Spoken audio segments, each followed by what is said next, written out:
சென்னை, கோவை, மதுரை, திருச்சி, சேலம், ஈரோடு, நெல்லை, குமரி, வேலூர் உள்ளிட்ட பகுதிகளில் பணியாற்றி வந்த செயற்பொறியாளர்கள் மாற்றம் செய்யப்பட்டிருக்கிறார்கள்.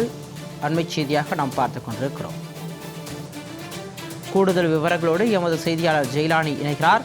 வணக்கம் ஜெயலானி. செயற்பொறியாளர்கள் முதல் முறையாக வெளிப்படைத்தன்மையோடு பணிமாறுதல் செய்யப்பட்டிருக்கிறார்கள். தொடர்பான விரிவான விவரம். மின்வாரிய பணியாளர்களுக்கான இந்த பணி மாறுதல் என்பது இதற்கு முந்தைய காலகட்டங்கள்ல மேனுவல் நடைமுறையில நடைபெற்று வந்தது. அப்போது பல்வேறு விதமான இந்த பணி மாறுதல் கலந்தாய்வின் போது முறைகேடுகள் நடைபெற்றதாக குற்றச்சாட்டுகள் என்பது எழுந்து வந்தது.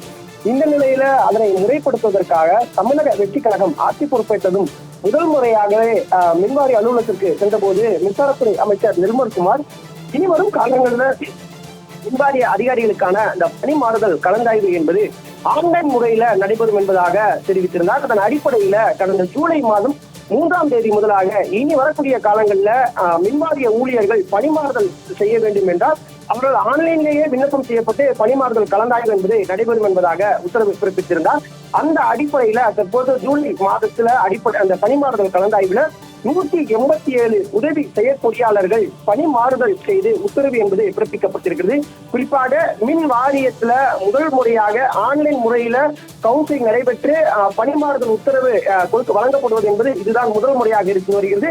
தொழிற்சங்கங்கள் இது போன்ற அந்த நடைமுறையை வரவேற்கத்தக்கதாக பார்க்கிறார்கள். என்றால் எந்தவித இடையூறும் இல்லாமல் நேரடியாக ஆன்லைன் முறையில பணிமாறுதல் கலந்தாய்வு மேற்கொண்டு தற்போது ஊழியர்களுக்கு அவர்கள் விரும்பிய இடங்களுக்கு அந்த பணிமாறுதல் என்பது கிடைத்திருப்பதை வரவேற்கத்தக்கதாக பார்ப்பதாக தொழிற்சங்கங்கள் தெரிவித்திருக்கிறார்கள். குறிப்பாக சென்னை, கோயம்புத்தூர், மதுரை, திருச்சி, சேலம், ஈரோடு, திருநெல்வேலி, கன்னியாகுமரி, வேலூர், திருவண்ணாமலை உள்ளிட்ட பகுதிகளில் பணியாற்றி வந்த பணியாளர்கள் தற்போது வேறு இடங்களுக்கு பணிமாறுதல் செய்யப்பட்டிருக்கிறார்கள். ஒட்டுமொத்தமாக 187 உதவி செயற்பொறியாளர்கள் பணிமாறுதல் என்பது வழங்கப்பட்டிருக்கிறது. குறிப்பாக தமிழ்நாடு மின் பகிர்மான கழகத்துல இந்த உத்தரவின் அடிப்படையில 187 உதவி செயற்பொறியாளர்கள் இந்தந்த மாவட்டங்களில் இருக்கக்கூடிய அந்த பணியாளர்கள் பணிமாறுதல் செய்யப்பட்டிருந்தாலும் உடனடியாக அவர்கள் அந்த புதிதாக பணிமாறுதல் செய்யப்பட்டிருக்கக்கூடிய பணியில போய் சேர வேண்டும். அதற்கு முன்பாக ஏற்கனவே பணியாற்றி வரக்கூடிய அந்த பணிமாறுதல்கள் அந்த செயற்பொறியாளர்கள் மற்றும் கண்காணிப்பு பொறியாளர்களிடமிருந்து முறையாக விடுப்பு பெற வேண்டும். அவர்கள் ஒரு ஆண்டுக்கு குறைவாக பணியாற்றிருந்தாலோ அல்லது அவர்கள் மீது ஏதேனும் புகார்கள் இருந்தால் அவர்களுக்கு அந்த பணிமாறுதல் உத்தரவு என்பது வழங்கப்படாது என்பதாகவும் இந்த உத்தரவுள்ள நகல்ல பிறப்பிக்கப்பட்டிருக்கிறது, தகவல் தெரிவிக்கப்பட்டிருக்கிறது.